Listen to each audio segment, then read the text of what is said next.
Touchdown with Aaron Masemola. On the bench with local legends. Your questions, your heroes. Welcome to the Touchdown with Aaron Masemola, right here on the Joyride on OFM, the sound of your life. And yes, it is yet another opportunity for us to chat all things sports. And I'm incredibly excited because we're not talking about the usual cricket, rugby, or netball. Yes, we know that the Olympic Games are coming up, but today we are talking about motorsports. And we're not talking about F1, we're not talking about MotoGP, we're actually talking about the GT3 series that is currently taking place at this point in time. And of course, one of our local lads, his name is Stuart White. He's currently racing this season as well. He's a young man from Bloemfontein. He's just 19 years old and he's an absolutely phenomenal driver. Stuart, how are you doing today? Pleasure to be on the show again, and thank you for inviting me. It's always a pleasure talking to you guys. Thank you so much for joining us right here on the Touchdown. But I would love to touch base with you because you're currently not in Central South Africa. You are in France. How's the weather there and how are you experiencing Europe? Yeah, currently with the whole COVID situation, there's not a whole lot of traveling back to South Africa. So every now and then I get to go back home, but it's quite long stays in France. But at least the weather now is about 37 degrees, so it's a bit better than the -7 in Central South Africa, so not complaining too much. Absolutely beautiful. Now, beginning of this year, you made a big announcement and you literally let us know that you will be racing in the GT3 series in 2021. Tell me a little bit about what was going through your mind at this point in time, because this is probably a dream come true for you. Yeah, it's definitely a dream come true. I mean, I've been following the series for many years with some South Africans racing in it with Calvin van der Linde, Sheldon van der Linde, David Perel, and many more that's actually done a few races in the championship. So it's something I've always dreamt of, and especially the 24-hour Spa, the next big race coming up. It's one that I've always wanted to compete in. So for me, it's a bit of a childhood dream come true. Some would say I'm still probably classified as a child, but definitely a big dream come true. And I mean, it could only get better from here on in. And it's something I've been working on in the last 2 or 3 years. Actually been preparing to go into GT3 cars, racing them in South Africa to build up some of the experience. And I got quite lucky to get the opportunity this year, and quite a random phone call, to be honest, from CMR and Bentley to join them for the season. Absolutely exciting. Tell me a little bit more about DIY, the store that got involved with you in terms of your journey that just gave you a little bit of an extra boost in terms of supporting you this year. Yeah, definitely. I'd actually say it was a bit more than a little boost. So at the end of last year, we were trying to secure all of the sponsorship for this season. And at that stage, we didn't actually even know what I'll be racing or where I'll be going. But they were the first people to put their support behind me, and having a big company as DIY that's known not just centrally in South Africa, but whole of South Africa, definitely helped me to elevate what I was trying to do with having such a big name on board already, and definitely helped me to do races that without them I would have not been able to do. So that definitely helped me to meet the right people and put me in the right spot to secure all of the sponsorship that I needed for 2021. After that, the GT Association of South Africa came on board, Sean Penroy came on board, Kulile Letlaka came on board, BidPro from Bloemfontein got on board, and that just, after they got on board, it just sort of snowballed into something really good. So without of their help, I'm pretty sure I would have not been sitting here right now. So definitely thankful to DIY and all of the other loyal sponsors as well. I would love to get into your nickname. Now, I did a little bit of investigating, and apparently your nickname is the White Lightning, or some might call you Baby Vettel. How did these come about? Yeah, the White Lightning is actually by a commentator in South Africa, Greg Maloney. And then the Baby Vettel also actually came from him. It was back in 2012-13, I was racing with Sebastian Vettel designed helmet, basically, if we can put it that way. And even my helmet these days still have a bit of Red Bull in it, even if there's no Red Bull on the helmet. The 4 blocks where my name is in, it's still carried over from that helmet. So just a little bit of a change on the design. And then actually I had another nickname in Europe given to me by Ian Sylvester, an Australian commentator, the Bloemfontein Bullet. So there's definitely a few nicknames floating around, but it's what makes the driver and it keeps it interesting. So I'm really liking some of the nicknames, and I hope there'll be many more over the years. The one thing I can tell you is the one that I like most is that Bloemfontein Bullets. And it definitely announces to the world that you are from Bloemfontein and you are proudly South African as well. But you now talk about being baby Vettel and of course Vettel being like one of your idols. What's the big difference between a sport like F1 that so many people around the world are following at the moment and a sport like GT3?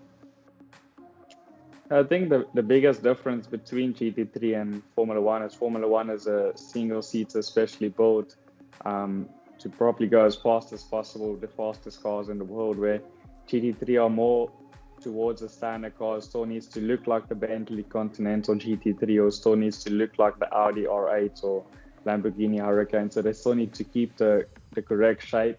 Stay quite close to the horsepower, but obviously a lot of stuff changed. It has much better suspension, much better downforce.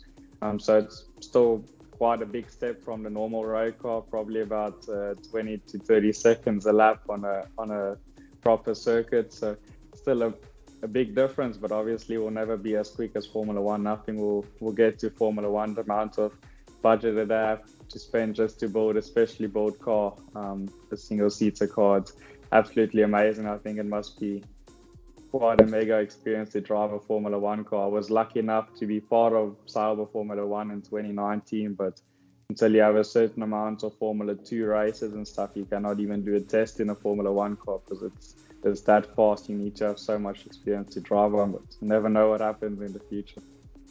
Definitely. I think maybe in the future we might see you in an F1 car. Hey, what do you think? What are the chances that we see you in an F1 car?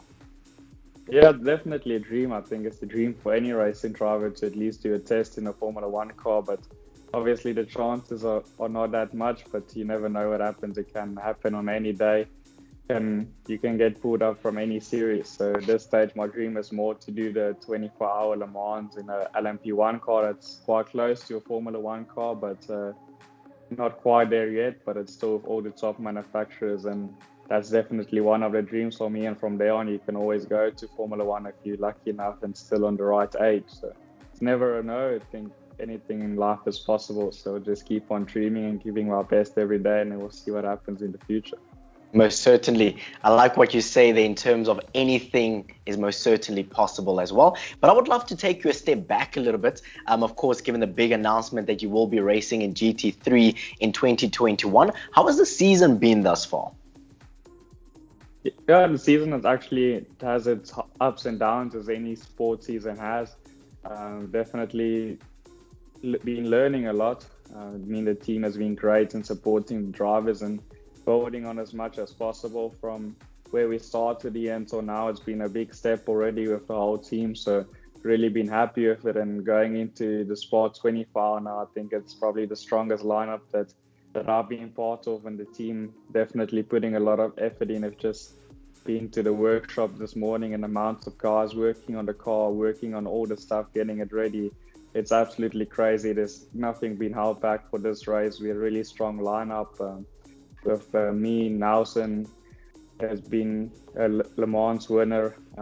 Pierre Alex has leading the championship in the sprint side with Elise Power, other teammates. So we're 4 strong drivers. I think the average age between us about 22, but we 4 drivers with quite a lot of experience for our age, and in testing we ended up second quickest. So I think there's a lot possible in this race, and we're all a bit nervously excited, but I think we can really be quite a strong team, especially in our class, and we want to obviously do as well as possible overall, but also try win the Silver Cup class. That's the second highest class in the race, but obviously we can fight for the overall victory as well, or at least a top 10 will be quite nice. So we're all quite excited. The last few nights has become quite difficult to sleep just thinking about this race. Been dreaming of it for many years. So I think 24 hours much longer than you expect until you have to race for that amount of time, but definitely excited and don't really know what to expect, but just take it stint by stint. So stint's about an hour long before we do driver changes. So just take it one at a time and just keep picking off the hours. You talk about the excitement and you being so incredibly excited, almost nervously excited, as you now call it, in terms of racing that 24-hour of Spa in Belgium. But I would like to talk about the experience that you recently had in a GT4. How was that experience, and also how quickly does that car go? Yeah, it was quite a nice experience. It was a bit of a surprise. About the day before the time, just a few hours before the team had to leave for the race, the team boss came to me and said, well, he's missing one driver for the weekend. Would I like to drive? So I said, yeah, obviously. So we went to Paul Ricard, got the opportunity to drive a GT4. So it's a step just under GT3, but it's still really great cars. I mean, the top speed, we were still reaching upwards of 270 kph on circuit Paul Ricard. So it was still an amazing experience. And the big thing for me was we could do a lot of testing on tires and stuff before Spa. So for me, it was quite helpful just to drive again, especially we have long gaps in between our races, as we only have a few races a year. So it's quite long gaps. So all the seat time you can get in any car definitely helps. So for me, just to prepare for Spa and just to be in a car again, it definitely helped. I mean, we did probably upwards of 120, 130 laps. So it's laps that I would have not had before Spa. So it definitely helps a lot, and just get your mind ready, your eyes ready, just gets the body into it again. So obviously, if you've been out of the car for more than a month and getting back in, the G-force and stuff does take a toll again the first time. So just to get that out of the way again, and just to be ready as much as possible before the race, it definitely plays a big role. So thanks to CMR for letting me drive the Toyota's Supra GT4. So it's a bit different to the Bentley, but I mean, any experience is a great experience. Definitely. Just the last question from my side. There are so many young children across Central South Africa. They would love to pursue a career in sport. They're looking at you as a 19-year-old, living your dream, driving some of the fastest cars in the world. What words of advice would you like to share with these individuals looking at you and saying that someday I also want to go international, I also want to live my dream? Well, I think the one thing I've always lived by, and I think what's gotten me this far and gotten me this amount of experience at this young age is, whoever gives you the opportunity, doesn't matter if it's big or small, you need to take it. If it's even in a small competition, experience is experience, and any day that you can learn something, and it doesn't matter from who. Sometimes you learn the most from the people you don't expect it from. There's always something to learn, and we've always had this thing in racing that you need to watch as much as possible, sort of stealing with your eyes, because there's always information that you can find somewhere. And I think that's what's definitely helped me and elevated my career. I think the biggest thing is to never let an opportunity go, even if you think it's a small opportunity or maybe not worth it.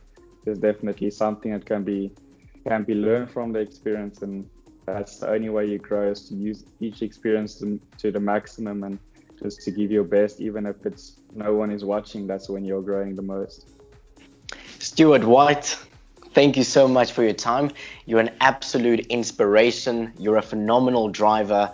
And trust me, every single Central South African is wishing you all the best for the 24-hour of Spa in Belgium that will be taking place quite shortly. I know that the team is working hard to make sure that you as a driver are ready, that the car is ready, and I'm certain that you're going to have an absolute blast. Thank you so much for joining me on The Touchdown. Thank you very much. And for everyone who wants some updates regarding the Spa 24-hour, my career, can follow me on Stuart White Racing on Facebook or Instagram. So all the updates will be posted there during the events. So thank you to all of your support from OFM, and pleasure being on your show again, Aaron. Touchdown with Aaron Masemola. On the bench with local legends. OFM Sport. The personalities behind the plays.